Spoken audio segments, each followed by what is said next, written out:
Hi friends, எல்லாருக்கும் வணக்கம். இன்றைக்கி சிம்பிளாக ஒரு எக் ஃப்ரை அல்லது எக் ரோஸ்ட் பண்ண போகிறோம். இங்கே நான் 4 முட்டை வேக வச்சுருக்கிறேன். லேசாக இந்த ஃபோர்க் ஸ்பூன் வச்சு நம்ம எல்லா பக்கமும் குத்தி விட்டுக்க போகிறோம். நம்ம இந்த மாதிரி பண்ணாமையும் இந்த எக் ஃப்ரை பண்ணலாம். ஆனால் இந்த மாதிரி பண்ணோம் அப்படின்னா இன்னும் உள்ளே நல்லா அந்த காரம்லாம் இறங்கி ரொம்ப நல்லாயிருக்கும் சாப்பிட்றதுக்கு. இங்கே நான் ஒரு ஃப்ரைங் பேனில் ஒரு 2 டீஸ்பூன் கடலெண்ணெய் சேர்த்துருக்குறேன். நான் இன்னும் அடுப்பு பற்ற வைக்கல. இந்த எண்ணெயில் ஒரு 1/2 டீஸ்பூன் தனி மிளகாய்த்தூள், 1/2 டீஸ்பூன் காஷ்மீரி மிளகாய்த்தூள். காஷ்மீரி மிளகாய்த்தூள் இல்லை அப்படின்னா நீங்கள் 1 டீஸ்பூன் தனி மிளகாய்த்தூளே சேர்த்துக்கலாம். 1/2 டீஸ்பூன் கொத்தமல்லி தூள், 1/4 டீஸ்பூன் சீரகத்தூள், 1/4 டீஸ்பூன் சோம்புத்தூள். சோம்புத்தூள் இல்லைன்னா சேர்க்காட்டியும் பரவாயில்ல. 1/4 டீஸ்பூன் மஞ்சள் தூள் சேர்க்குறேன். இல்லை ஒரு பிஞ்ச் போட்டால் கூட போதுமானது. ஒரு 1/2 டீஸ்பூனுக்கும் குறைவாக உப்பு சேர்க்குறேன். இப்போ இன்னும் நம்ம அடுப்பு பற்ற வைக்கல. இதை அதுக்கு முன்னாடியே கொஞ்சம் இந்த எண்ணெயில் நல்லா கலந்து விட்டுருவோம். இதை நம்ம அடுப்பு பற்ற வச்சுட்டு இதை நம்ம செஞ்சோம் அப்படின்னா இந்த தூள் எல்லாம் பார்த்திங்கன்னா கருப்பாக கரிஞ்சு போன மாதிரி ஆகிடும். அவ்வளோதான், நல்லா கலந்தாச்சு.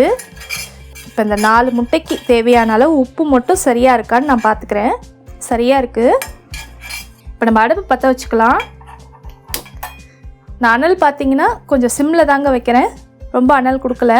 இப்போ இங்கே பாருங்கள், மேலே இந்த எண்ணெய் லேசாக சூடாக ஆரம்பிச்சிருக்கு. நம்ம சிம்லேயே வச்சு பண்ணோன்னா இந்த மசாலா சீக்கிரமாக கரிஞ்சு போகாதுங்க. அதனால தான் நான் அடுப்பை சிம்லேயே வச்சுருக்கிறேன். இப்போ இதில் நம்ம இந்த முட்டை எல்லாத்தையும் சேர்த்துக்குவோம். பொறுமையாக நல்லா பிரட்டி விட்டுக்க வேண்டியதான். இப்போ இந்த மசாலா எல்லாம் இது மேலே நல்லா படுற மாதிரி நம்ம கலந்து விட்டாச்சு. நம்ம அடுப்பை சிம்லேயே வச்சு பண்ணோன்னா தாங்க இது உள்ளே நல்லா மசாலா இறங்கி நமக்கு முட்டை சாப்பிடும்போது அந்த காரசாரமாக ரொம்ப நல்லாயிருக்கும். இதை அப்பப்போ இந்த மாதிரி நல்லா கலந்து விட்டுக்கணும். அப்போ தான் எல்லா பக்கமும் நல்லா அந்த ப்ரௌன் கலர் நமக்கு வரும். பாருங்கள், நல்லா எல்லா பக்கமும் நல்லா மசாலா படிஞ்சிருச்சு. இது நான் சிம்லேயே வச்சு எனக்கு ஒரு 5 நிமிஷம் ஆயிருக்கு.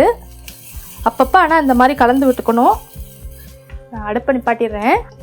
இப்போ இது மேலே கொஞ்சம் கொத்தமல்லி இலையும் கொஞ்சம் வெங்காயத்தாள் இருந்தால் தூவி சர்வ் பண்ணோன்னா பிரமாதமாக இருக்குங்க. இந்த சிம்பிளாக சட்டுன்னு செஞ்சிடக்கூடிய இந்த எக் ரோஸ்ட் நீங்களும் செஞ்சு பார்த்துட்டு உங்களோட கருத்துக்கள் என்னோட பகிர்ந்துக்கங்க. சேனலை மறக்காமல் சப்ஸ்கிரைப், லைக், ஷேர் பண்ணுங்கள். நன்றி.